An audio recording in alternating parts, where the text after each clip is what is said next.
Okay, so what I'm saying is that kid that bullied you in high school did you the biggest favour ever, and you better not forget it.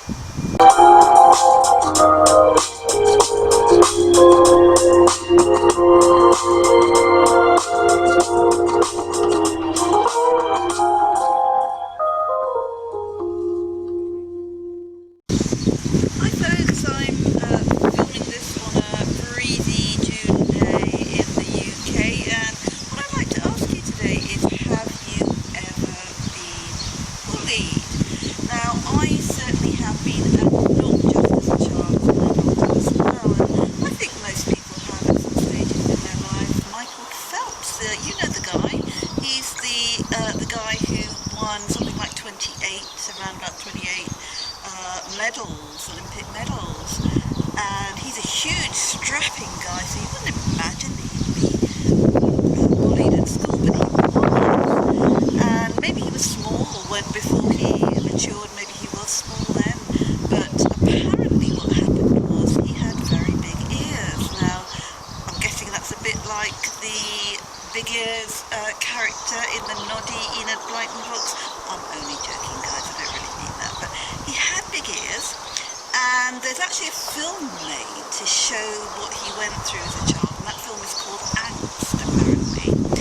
And in that film he tells that he was bullied repeatedly because of that, and he ended up having to wear hats to school. Now, I think at some stage he must have become a lot bigger, and at that stage people were so used to bullying him that they thought they could still get away with it, and they bullied him not just for his big ears but also because he was hyperactive. And at the end of the day, I guess it was that hyperactiveness that made him so successful in the swimming pool, because he had the energy to train all hours and at all intensities. So in a way they bullied him for something that in the end was very valuable to him and made him a star, basically. But what happened was he was bullied at one stage, and by then he was able to protect himself because perhaps he'd grown, and he actually defended himself and got into a fight with the bully, and he was expelled from school for that. That's just awful. Actually expelled from school. And listen, obviously at that stage, you know, he suffered from terrible anxiety, depression and stress. And in fact, obviously all the time that he was being bullied, he would have suffered in that way as well, as most people who are bullied are. It doesn't matter whether you're a child or an adult. You know, as an adult, I've been in that situation, and you still suffer the same way through it. So it could have gone one of two ways, either one of two ways for him. Either he could have really suffered badly, even some people, you know, it causes mental illness because it's so stressful. But or he could have taken a different tack, and basically what he and his family did was take a different tack, and all of that angst, all of that depression, they actually, and especially the hyperactive bit, they used in his training in the swimming pool. So in effect, he used all of that negative anger that he had to those people who had treated him in such a terrible way to a good and positive purpose, and through that he became a star. So basically for him and for all of us, turning that negativity into something positive is a choice that we've got. We've got two choices: either give up, fold, say poor little me, or turn that negative rage that we feel into something positive, like Michael Phelps did. In fact, what Michael Phelps himself said was, it made me stronger going through all that.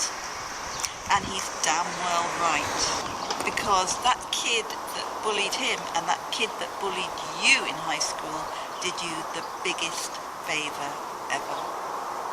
If you were able to turn that anger you felt round and and channel it into something positive. So basically what I'm saying is a bully can either destroy you or make you, and it's up to you which of those two it is. So the question is, are you being bullied now? And if you are, you have every single right to feel depressed, anxious and stressed. But it's also up to you to decide how you're going to deal with that. Are you going to take the poor little me attitude, or are you going to use the angst that you feel and channel it into something positive that's going to build something really valuable in your life for the future? Okay, so that kid that bullied you in high school did you the biggest favour ever, and you better not forget it.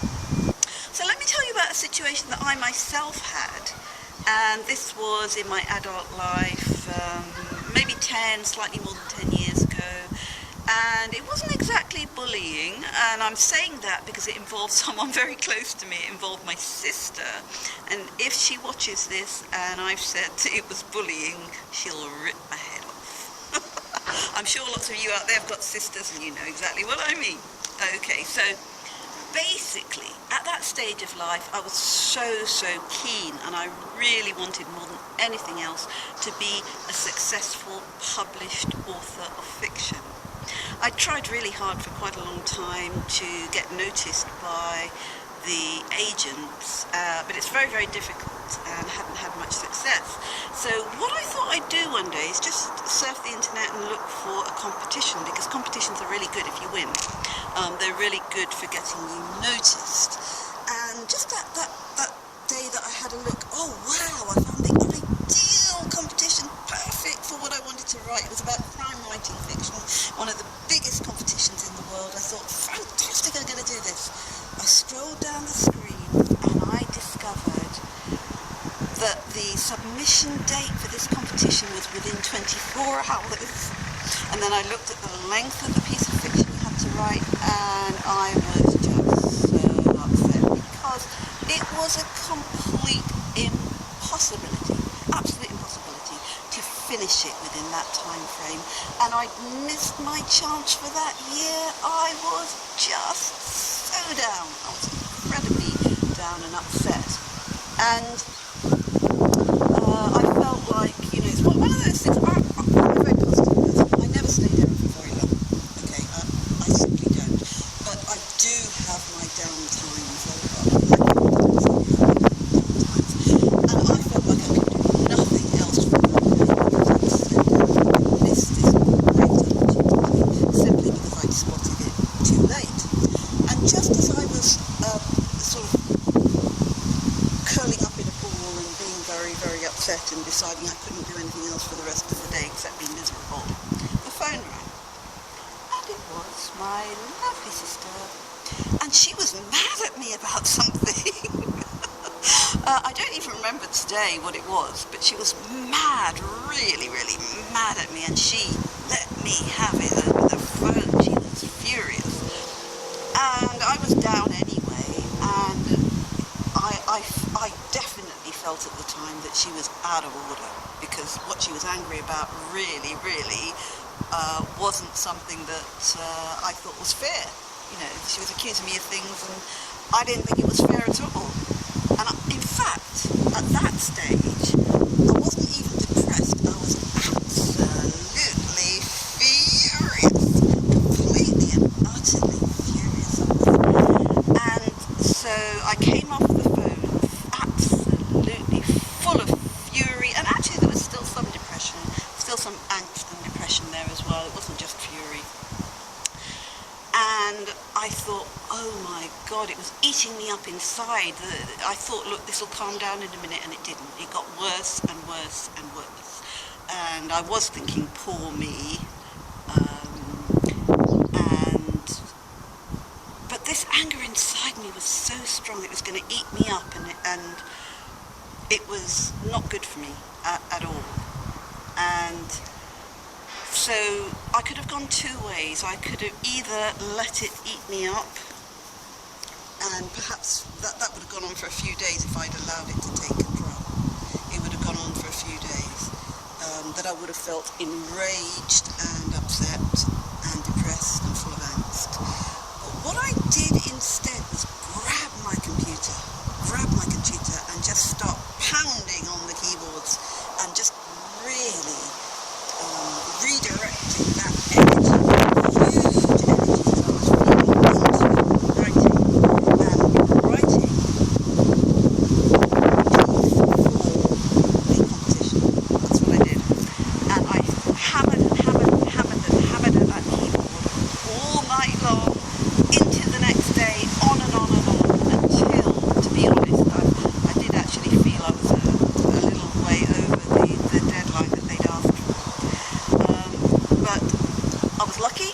I posted it, and I was shortlisted for that piece that I wrote. I was shortlisted for one of the biggest crime writing competitions.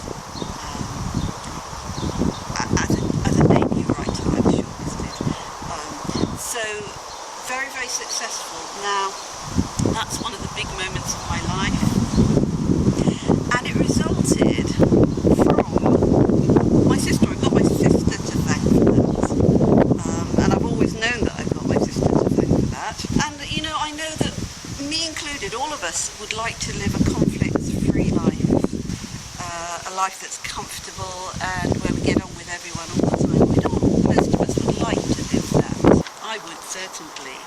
But have you ever thought that it is those sort of instances, either when you're bullied or when you have a big misunderstanding with someone, a disagreement that makes you really angry, that it's the fury that you have when you're bullied that can be your rocket fuel to success, if you choose to use it that way. So I hope that if you are someone who right now is in a conflict situation out there, that you're able to look at it in that way and make your choice in the knowledge that some very, very successful people have turned that around to become superstars. And many others have turned it around to achieve something very significant and positive in their lives. So guys, that's all for today. Thanks so much for listening, and I will see you next time.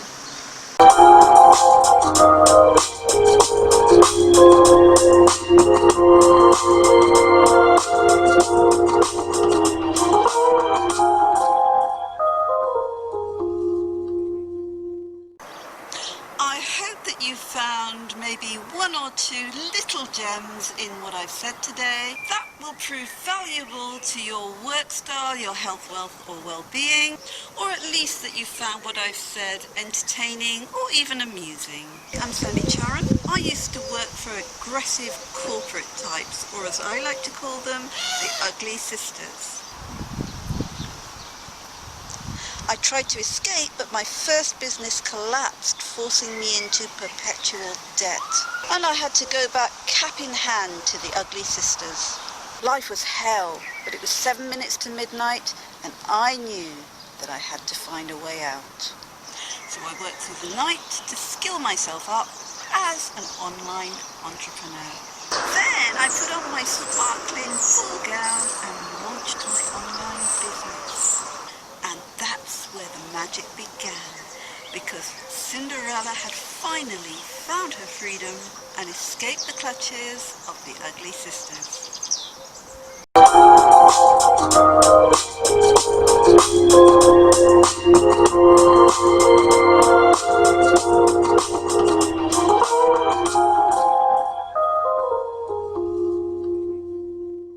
If you'd like to follow me on my journey or even connect further, do come visit my blog, which is www.7-minutes-to-midnight.com. That's www.7-minutes-to-midnight.com. Or if you're watching this on video, just click on the link in the description. Thanks for watching and see you next time.